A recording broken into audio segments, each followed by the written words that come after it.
Hello everyone, this is lecture 345.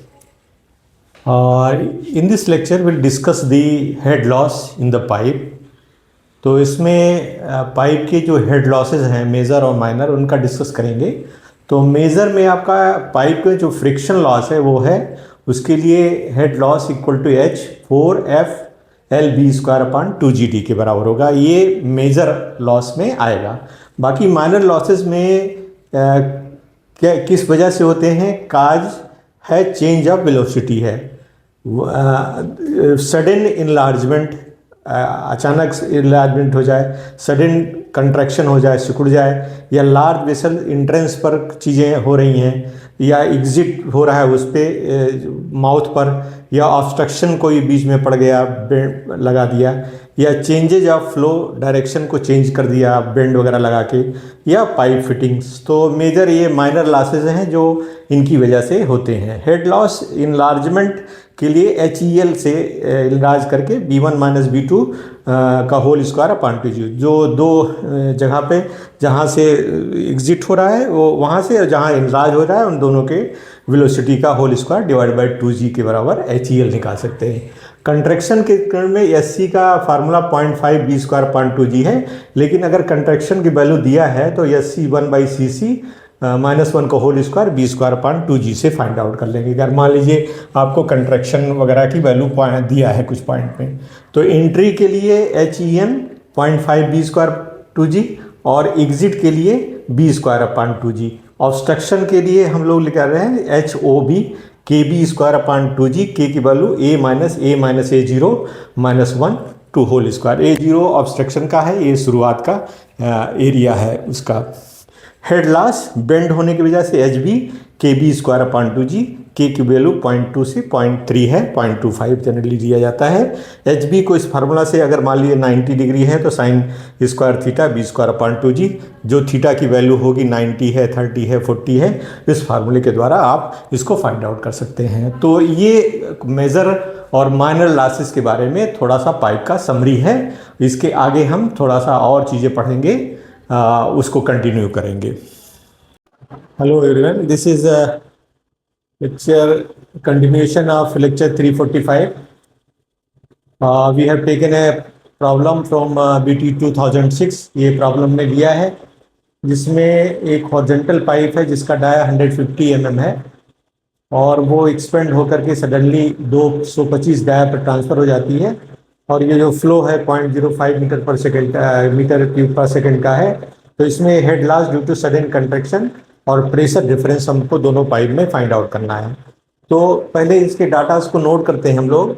जैसे आपका इसमें पहला वाला पाइप है मान लीजिए, तो उसका D1 होगा, वो है 150 mm, ठीक है। तो 150 मीटर बदलेंगे तो 0.15 मीटर के बराबर हो जाएगा। और इसका जो A1 है वो क्या होगा, π/4 इंटू D1²। तो ये हो जाएगा π/4 इंटू 0.15 का होल स्क्वायर। ये आप फाइंड आउट कर लेंगे। तो इसको हम फाइंड आउट कर लेते हैं। तो ये हो गया आपका π/4 मल्टीप्लाई बाई 0.15 स्क्वायर।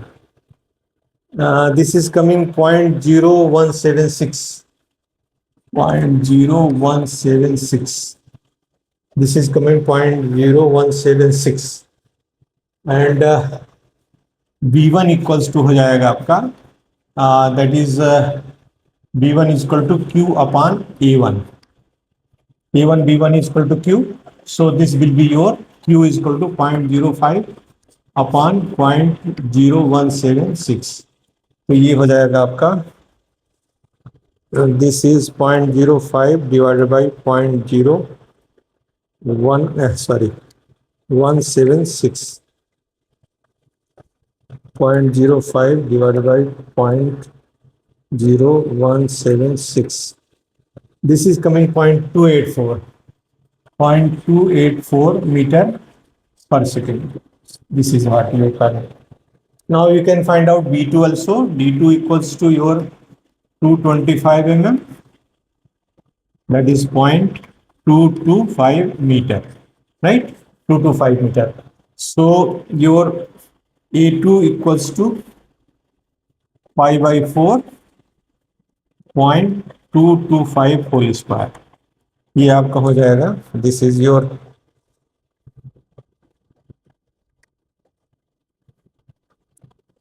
ना इंटू 0.225 स्क्वायर 0.039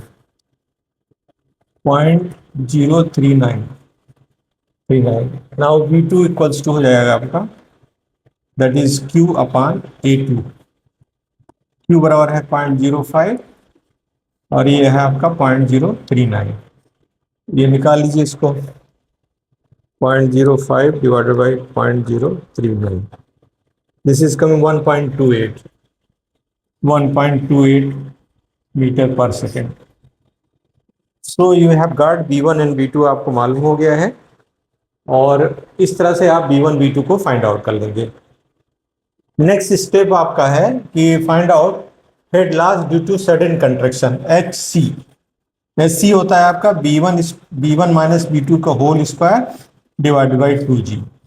तो आप कर लो इसको, तो ये हो गया 2.84 minus 1.28 whole square divided by 2 into 9.81। इसको आप कर लीजिए। तो हम इसको करते हैं 2.84 minus 1.28, this is this much inverse square divided by 2 divided by 9.81, this is coming 0.124, this is coming 0.124 metre. This is head loss, this is contraction. पहले पार्ट का आपका जवाब इसमें आ गया। तो यहाँ पर हम नोट कर लेते हैं, HC B1 B2 नोट कर लेते हैं, HC नोट कर लेते हैं। यहाँ पर एक बार बता देते हैं, तो आपका B1 डाटा हो गया 2.84, B2 आपका हो गया 1.28 और आपका HC हो गया 0.124 मीटर। ये आपके डाटा हो गए जो आपने अभी यहाँ कैलकुलेट किया है। नाउ हम सेकंड पार्ट में जाएंगे, तो यहाँ बर्नौलीज थ्योरम दो पार्ट में लगाएंगे। तो पहला पार्ट क्या है, Z1 plus B1 square upon 2G plus P1 upon rho G equals to आपका Z2 plus B2 square upon 2G plus P2 upon rho G plus HC। Head loss जो होगा वो भी इसमें आ जाएगा दूसरे पार्ट में। तो Z1 बराबर Z2 है क्योंकि हॉरिजॉन्टल पाइप है, Z1 is equal to Z2, horizontal हो गया, इसलिए कैंसिल हो जाएगा। और आपका फाइनल क्या हो जाएगा, P1 upon rho G plus B1 square upon 2G equals to P2 upon rho G plus B2 square upon 2G plus HC, ये होगा। अब प्रेशर डिफरेंस की बात है तो हम यहाँ आ जाएंगे P2 की साइड में जाएंगे, इसको P2 अपान रो जी माइनस P1 अपान रो जी, तो ये आपका इधर आ जाएगा B1 square upon 2G minus B2 square upon 2G minus HC, ये आ जाएगा, इस साइड में आ जाएगा। तो प्रेशर डिफरेंस ये आपका यहाँ पर आ गया है। तो B1 की वैल्यू आपको मालूम है 2.84 का स्क्वायर अपान 2G माइनस 1.28 का whole square to 2G minus HC 0.124 है, ये आप यहाँ लिख दीजिएगा। अब इसको कैलकुलेट कर लीजिए, 2.84 डिवाइडेड बाई 2 डिवाइडेड बाई 9.81, ये आ गया 0.41, this is 0.41 minus 1.28 divided by 2 divided 9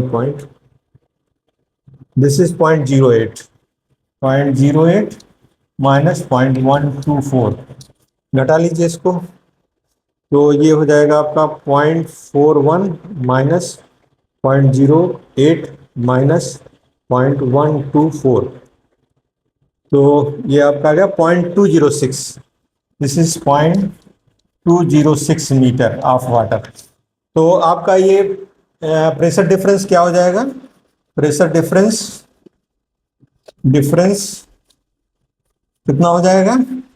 that is P1 minus P2 sorry P2 minus P1 equals to your this 0.206 multiplied by rho, that is 1000 into 9.81. So this will be your 0.206 into 9.81. This is coming 2.02 kPa। ये 1000 को k कर दिया है हमने, तो ये हो गया होगा kPa। तो 2.20 इनका डिफरेंस हो जाएगा kPa में, या वाटर के रूप में 0.206 मीटर के बराबर होगा। तो आप इसको इस तरह से सॉल्व कर सकते हैं। This is a problem which is argued in 2000। Thank you for being with me, thank you very much.